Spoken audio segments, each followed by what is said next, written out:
Hola, buenas tardes.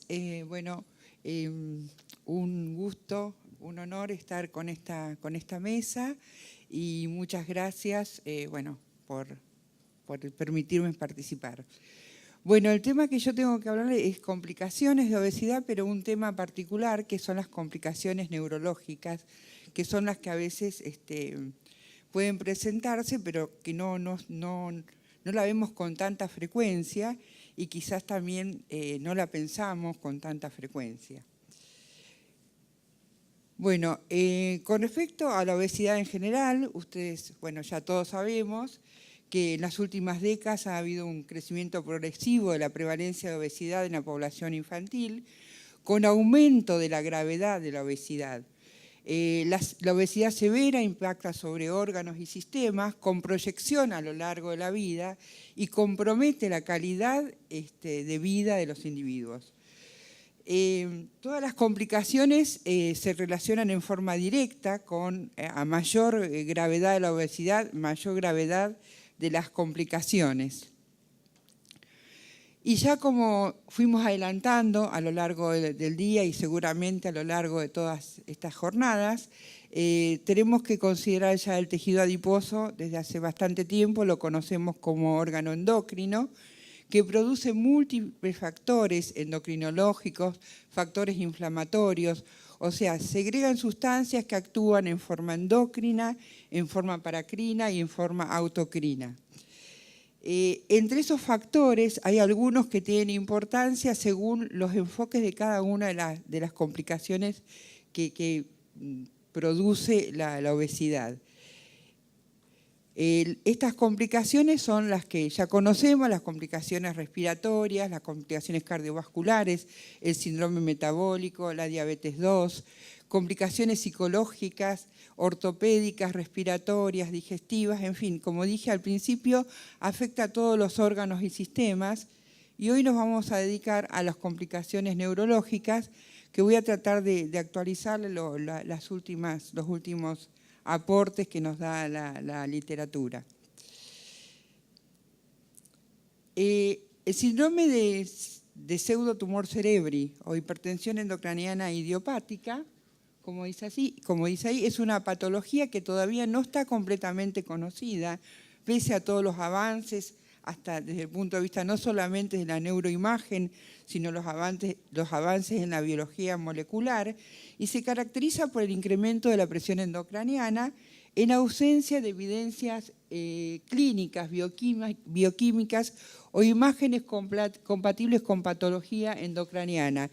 Patología que puede deberse al sistema vascular o al sistema tisular en sí mismo o en ambos a la vez. Afecta principalmente a sujetos jóvenes y lo que dice la literatura y lo que se ve en los distintos trabajos, a las mujeres en edad fértil, y vamos a ir viendo cómo a través de la vida, los años de la vida, cómo va aumentando la incidencia. Y con excepción del papiledema, que puede también no estar presente, ahora vamos a ver las nuevas consideraciones sobre la definición y la posible parálisis del sexto par, el examen neurológico en general es normal.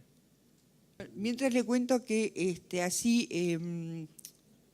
formalmente, históricamente, ya desde el año 1937, Dani y colaboradores dio estas pautas de definición sobre el pseudotumor cerebri como una complicación de la obesidad, porque se había visto que estaba aumentada la prevalencia en sujetos obesos. Y de ahí en más se fueron actualizando las definiciones de acuerdo a los nuevos conocimientos y también de acuerdo a los aportes que se tienen de las neuroimágenes, de la resonancia magnética, de la tomografía computada. Entonces, bueno, eso es lo que cuando funcione les muestro. Bueno, acá tenemos cómo es habitualmente el cuadro clínico, cuáles son los síntomas habituales de esta enfermedad. Cefalea, náuseas, vómitos, o sea, todos estos síntomas asociados a la hipertensión endocraniana, pérdidas transitorias de la visión, alteraciones del campo visual, fotopsias, o sea, luces, imagen de luces a nivel ocular, diplopía y dolor ocular. Otros síntomas describen acúfenos sincrónicos con el pulso, dolor de hombro, y los signos oftalmológicos es disminución de la agudeza visual, alteraciones en el campo visual, papiledema, puede presentar parálisis del sexto y del séptimo par. Y está descrito que puede haber hasta un 30% de pérdida de la visión en estos pacientes. En la población pediátrica tiene algunos síntomas y signos que pueden ser variables. Los síntomas visuales, bueno, pérdida transitoria de la visión, fotofobia, fotopsias también presentan los niños, y la cefalea puede estar presente en el 62 a 91% de los casos. En los adultos es casi en el 100%. Y se ha informado casos de ausencia de cefalea en niños, que lo que no se sabe es que si son niños muy pequeños que por ahí no pueden manifestar adecuadamente la cefalea, o porque realmente el dolor está ausente en los niños. Pero lo que se vio es que los niños que no presentan cefaleas tienen otros signos neurológicos y pérdida de visión al momento de la presentación, y está asociado a peor pronóstico. El hecho que no tenga cefaleas está asociado a peor pronóstico. En realidad se desconoce cuál puede ser la causa. Y también pueden presentar signos y síntomas que simulan patología de fosa posterior, ataxia, parálisis facial, rigidez de nuca y tortícolis. La incidencia es bastante difícil de evaluar porque es una patología rara y casi todos los trabajos tienen muestras muy pequeñas, o sea, pocos pacientes. Algunos tienen un poco más de pacientes, que son los que vamos a revisar un poco. Y acá vemos que de 1.6 a 2.2 cada 100.000 individuos adultos lo presentan, y esto se vio en Israel, en el Reino Unido y en Asia. Hay una particularidad que no se sabe por qué. En Asia, a igual masa corporal, o sea que es menos prevalente, y por ahí si aparece con menor masa corporal. Se cree que, bueno, obviamente es una característica de la etnia. Y acá hay un estudio que se publicó en el Pediatric en el 2012 y que estudió 78 niños y adolescentes que presentaban signos de hipertensión endocraniana y que el 73.1% tenía sobrepeso u obesidad. Y acá están las características. Esta actualización de criterios diagnósticos es del año 2013, es del autor, me olvidé de ponerlo, es Friedman, que ya en el 2004 había dado la definición, actualizando un poco aquella definición que arrancaba desde el año 37, y él lo refiere acá con estas características. Entonces refiere presencia de papiledema, examen neurológico normal, como habíamos dicho, neuroimágenes, parénquima normal del cerebro y también de todas las vías, hechos con estos estudios hechos con o sin gadolinio, o sea, resonancia magnética nuclear con o sin gadolinio, y que no tenga ninguna alteración. Y lo que dice es que si la resonancia no está disponible por alguna causa, también puede hacerse una tomografía computada con contraste, con y sin contraste, que puede aportar la misma información. Composición normal del líquido cefalorraquídeo y elevada presión de apertura en la punción lumbar. Realizada correctamente, describe que sea en posición supina, bueno, una serie de características. Y lo que dice es 250 milímetros en adultos y mayor o igual de 200 milímetros en niños, y mayor o igual 250 en niños no sedados u obesos. Hace esta distinción porque pareciera que es mucho más dificultoso la extracción de líquido cefalorraquídeo en chicos muy obesos, con lo cual con esta medida ya se considera que puede ser hipertensión endocraniana. Y después, acá considera que puede no haber papiledema, que era lo que yo les decía al principio, las consideraciones, y que tenga todas las demás características, y que además presente una parálisis del sexto par, o sea, sin tener papiledema. Y hay otra caracterización que es probable pseudotumor, que son los 4 primeros criterios. O sea, recuerden que, perdón, sería ir para atrás, bueno. El criterio era elevada presión de apertura, o sea, puede considerarse como probable cuando la presión de apertura sea normal, pero que tenga las otras características, con sexto par normal, con presión de apertura normal, como les decía. Y sugestivos, que no tenga papiledema, ni parálisis, y que las neuroimágenes presenten al menos 3 de los siguientes hallazgos. O sea, está muy descripto y está muy como estandarizado cómo hacer la definición de pseudotumor. Con respecto a las causas, también se fueron revisando. La causa primaria, o sea, la obesidad sería una presión intracraneal idiopática considerada primaria, es la obesidad, se relaciona con ganancia de peso reciente, con síndrome de ovario poliquístico y también en niños muy delgados puede haber. Y estas son todas las causas secundarias, y de las causas que nosotros por ahí podemos tener, además de todas las patologías venosa o tumoral, pensar en antibióticos como las tetraciclinas, las monociclinas, o sea, toda esta familia de antibióticos que se usa mucho actualmente por ahí en el tratamiento del acné y que puede estar relacionado, eso también por ahí en algunos trabajos mencionan, su relación con estas medicaciones en adolescentes con acné. Hipervitaminosis A, ácido retinoico, ingesta excesiva de hígado. Una cosa que dicen también en muchos trabajos es que si bien estas otras causas son secundarias, estas causas se ven más frecuentemente cuando hay pseudotumor cerebri, se relaciona también con obesidad. Aún cuando sea secundaria, en estos pacientes es más prevalente en este tipo de pacientes cuando son obesos. Estas son las otras causas secundarias que también son conocidas y se relacionan con apneas obstructivas del sueño, que es otra complicación grave de la obesidad, que puede llegar a ser grave, con síndrome de Pickwick y con síndrome de Down y con otras patologías. Estas serían las causas secundarias. Bueno, con respecto a por qué se produce, cuál es el mecanismo, hay distintas teorías, distintos postulados. Por supuesto, aumento del fluido intracerebral, aumento del volumen, ya sea por aumento de la producción, aumento de la resistencia, pérdida de la autorregulación por una elevada presión arterial y aumento de la presión venosa que conduce a un aumento del líquido cefalorraquídeo y disminuye, digamos, el eflujo desde el sistema nervioso central.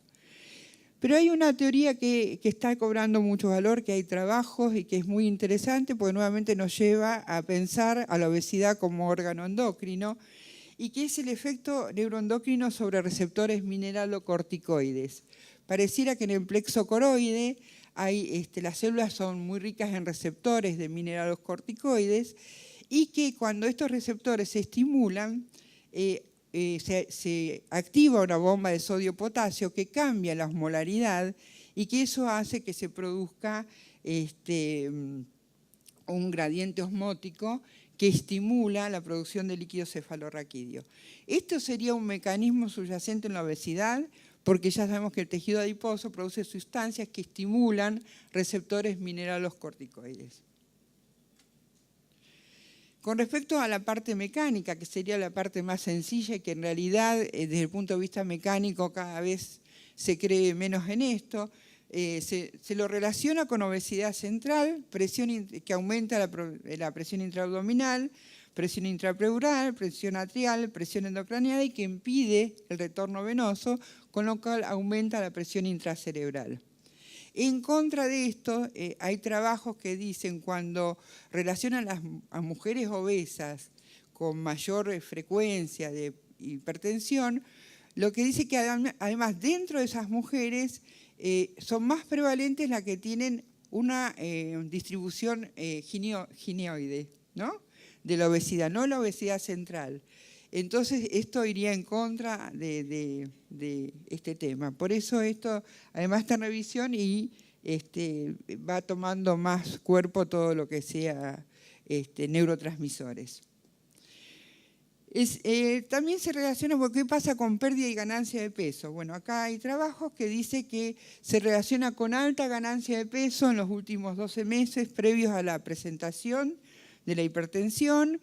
Bueno, además, obviamente se relaciona con alto nivel de índice de masa corporal y que cuando se vio poblaciones obesas, con esto que les conté, que aumentaban más en los últimos 12 meses, también en los pacientes delgados, que seguían siendo delgados, algunos pacientes eran pacientes que habían aumentado mucho de peso en el último tiempo. Y se vio recurrencia, o sea, lo que se ve es que todos los síntomas mejoran cuando se desciende muy poco de peso, entre un 6 y un 10%. Pero también se ve que cuando se recupera peso en esa misma magnitud, el paciente puede recaer. Entonces, la pérdida de peso es un importante predictor del curso de la enfermedad, porque si lo hace va a estar, la evolución es mejor. Yo les quise traer porque este es un estudio que salió ahora, en marzo del 2017, ¿cómo? Listo. Que es un estudio prospectivo que se llevó a cabo en 25 meses en el Reino Unido e Irlanda, pacientes de 1 a 16 años que presentaban, ellos daban un cuestionario a los médicos, a los pediatras, médicos generalistas, sobre si se presentaba algún paciente de estas características. La edad fue de 1 a 16 años y cumplieron con los criterios 185 sujetos, del 65% eran mujeres. Bueno, acá tengo la frecuencia de lo que habíamos hablado, papiledema, síntomas de hipertensión endocraniana y elevación de la presión del líquido cefalorraquídeo en el 83% de los casos. Y todo lo demás, lo que vimos, lo que fuimos viendo de la definición, las características. Pero lo más importante en este caso es 83% de papiledema. Entonces, acá está la categorización revisando los criterios que vimos recién y la clasificación definitiva es que tenga todos los criterios, como vimos del A a la E, fue en el 78% y había un 22% que era probable papiledema. La tasa de incidencia entre esta edad fue de 0,71 cada 100.000 pacientes, o sea, menores, cada 100.000 sujetos menores de esta edad, ¿no? De este rango etario. Y lo que se ve que va aumentando, a lo largo lo dividieron en 3 grupos etarios, de 1 a 6 años, 0,17, 7 a 11, 0,75 y 2 a 16, 1,32. O sea que casi, diría que lo multiplica por 8 en la edad de 12 a 16 años comparado de 1 a 6 años. Y acá en estos 185 pacientes, el 11% tenían sobrepeso y el 65% eran obesos. Bueno, acá está la distribución. Ustedes ven cómo va aumentando, cómo en las edades hasta los 7 años la prevalencia en mujeres y varones parece no haber diferencia, y cómo aumenta a expensas, bueno, aumentan varones y mujeres, pero mucho más aumenta en las mujeres.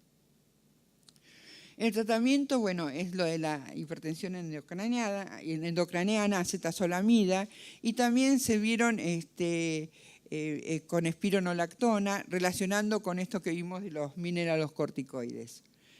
Entonces, como conclusión, la obesidad y el sexo femenino constituyen factores dominantes a partir de los 7 años, que sugieren, bueno, que habría que hacer prevención y reducción de peso por el impacto potencial que puede tener esta patología a partir de los 7 años, que hay evidencia que con pequeñas ganancias de peso, con ganancia de peso previa puede aumentar el riesgo, ganancia importante en un año, y las alteraciones neurológicas que se relacionan con esto de los receptores de mineralocorticoides. Nada más.